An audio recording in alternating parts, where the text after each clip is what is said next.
আপনারা জানেন সবাই যে এখানে পেন্টাগনের শীর্ষ কর্তারা ভারতবর্ষে এসেছেন। আজকে তাদের ফিরে যাওয়ার কথা। কাল রাতে জেডি ভান্সের ফোন এসছিল। জেডি ভান্সের ফোন এসছে, সেই কথাটা আমরা জানলাম কি করে? মোদির টুইট থেকে। মোদি সেখানে দুটো কথা লিখেছেন, তার মর্মার্থ ব্যাখ্যা করলে আপনারা বুঝতে পারবেন যে ভারতীয় কূটনীতি কোন রাস্তা ধরেছে এবং আমেরিকা কি ভাবছে। 2 নম্বর হচ্ছে শেখ হাসিনা, তার সম্পর্কে বিস্তারিত খবর নিয়েছেন জেডি ভান্স। তার শরীর স্বাস্থ্য সম্পর্কে তো বটেই, এবং তার এই যে ইন্টারভিউ, এই যে বিশেষ করে তার যে সাংবাদিক সম্মেলন, সেই সম্পর্কে এবং ভারতের প্রত্যুত্তর নিয়ে তাদের মধ্যে কথা হয়েছে। কথা হয়েছে গঙ্গার জলবন্টন চুক্তি এবং সামনের ব্রিক্স সম্মেলনে তারেক রহমানের আসার ব্যাপার। সব মিলিয়ে যে কথাটা হয়েছে, আমি সেটা আস্তে আস্তে একটা একটা করে ব্যাখ্যা করব। প্রথমে আসি নরেন্দ্র মোদীর টুইটে। নরেন্দ্র মোদী টুইটে যে দুটো শব্দ উনি ব্যবহার করেছেন, স্ট্র্যাটেজিক এবং লোকাল কনফ্লিক্ট। দেখুন, আমাদের সঙ্গে এখানে আপাতত পাকিস্তান বাংলাদেশে কোনো যুদ্ধ নেই আমাদের সঙ্গে। রইল পরে যুদ্ধ কোথায় হচ্ছে? রইল পরে ইরানে, আর ওদিকে হচ্ছে ইউক্রেনে, যার সঙ্গে ভারতের কোনো সম্পর্ক নেই। তাহলে স্ট্র্যাটেজিক্যালি ভারতের সঙ্গে এক থাকতে হবে, এই কথাটা মোদিজিও উল্লেখ করলেন কেন? তার পেছনে নিশ্চয়ই কোনো কারণ আছে। নিশ্চয়ই এমন কোনো কথা হয়েছে যার প্রত্যুত্তরে নরেন্দ্র মোদীকে এই কথাটা বলতে হয়েছে জেডি ভান্সকে।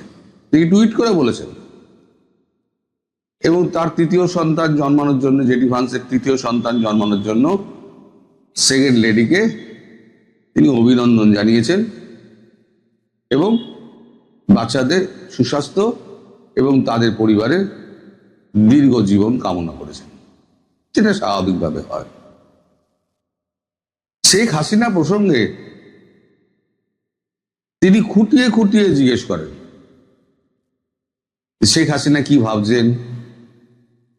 তিনি ডিসেম্বর বলছেন, তিনি কবে নাগাদ, তার মধ্যে কি প্ল্যানিং চলছে, আপনারা কি ভাবছেন, আমাদের ওখানে যে মিটিং হচ্ছে সেই মিটিং এর মর্মার্থ আপনার কাছে কতটুকু এসে পৌঁছেছে। যদিও আপনার কাছে পৌঁছানো মানে এটা পৌঁছাবে, এটা ধরে নিয়েই আমার কথাটা বলা।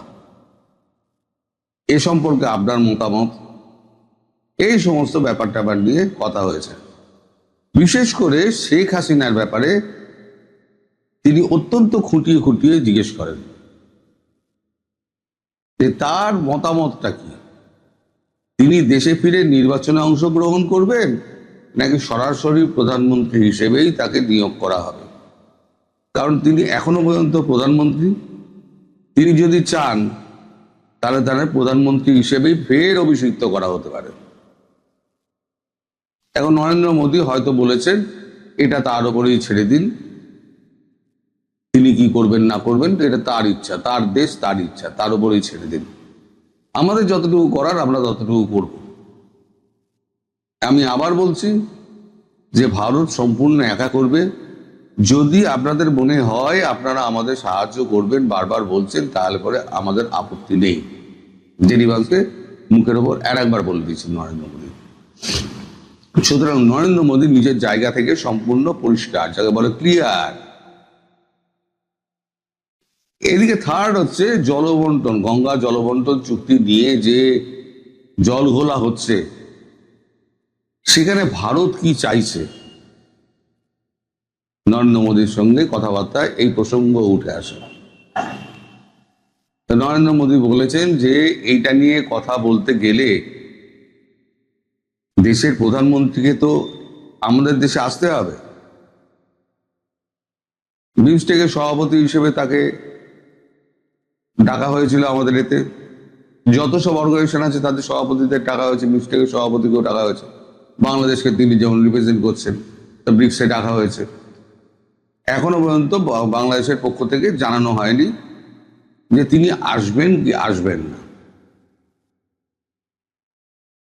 আমার মনে হয়, আপনারা যদি আমায় জিজ্ঞেস করেন, আমার মনে হয় যে ব্যক্তিগতভাবে আমার মতামত যে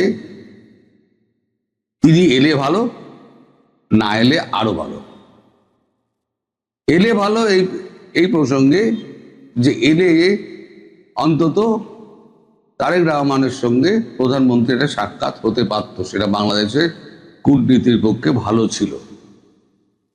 আর না এলে গঙ্গা জল বন্টন চুক্তি রিনিউ হবে না। সেক্ষেত্রে আগামী খরা বলবো না, আগামী যে গ্রীষ্মকাল, তাতে তো আপনার দেশে খরা দেখা দেবে।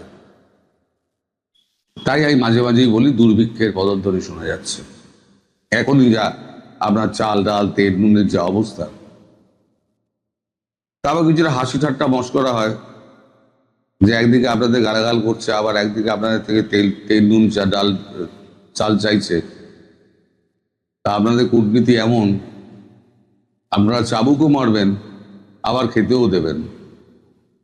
নরেন্দ্র মোদী হাসেন, শোনা কথা এগুলো, নরেন্দ্র মোদী হাসেন। তো শেষ যে খবরটা আমি পেলাম সেটা হচ্ছে আপনাদের এই যে আছেন সেনাপ্রধান,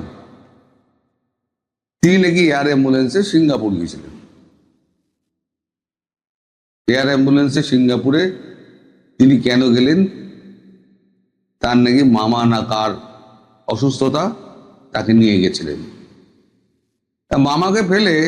অসুস্থ মামাকে ফেলে তারপর তিনি সুদান চলে গেলেন। কাল রাতে আইএসপিআর থেকে একটি বিবৃতি জারি করা হয়েছে যে সেনাপ্রধান উনি চলে গেছেন সুদান, যেখানে জাতিসংঘের আপনার শহীদ রয়েছে। এখন বলা হচ্ছে সুদান, ফ্রান্স গিয়েছেন না ইতালি গিয়েছেন সেটা তো বলা যাচ্ছে না। কারণ শেখ হাসিনা এটা বলে দিয়েছেন যে দেশে ফিরে আমার মুখোমুখি হওয়ার সাহস কিন্তু ওয়াকারুজ্জামানের নেই। আর ওয়াকারুজ্জামান খুব ভালো করে জানেন পাশা বদল হচ্ছে। যেটা উনি করতে চেয়েছিলেন ইসলামিক কান্ট্রি, সেটা করতে পারছেন না। এখন জামাতও সুর বদল করে দিয়েছে। প্রথম আলো, যারা একেবারে আপনাদের এক নম্বর কাগজ, যারা তুখোর হাসিনা বিরোধী ছিল, তারাও একটু একটু সুর বদলাচ্ছে। সব কাগজই সুর বদলাবে।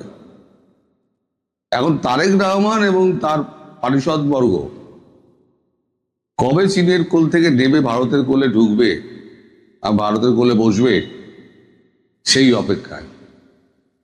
তবে ভারত কোলে জায়গা দেবে না, হাঁটুর পাশে একটা হয়তো জায়গা দিলেও দিতে পারে। কারণ বিএনপি হচ্ছে অবিশ্বাসের দল, বিশ্বাসঘাতকের দল।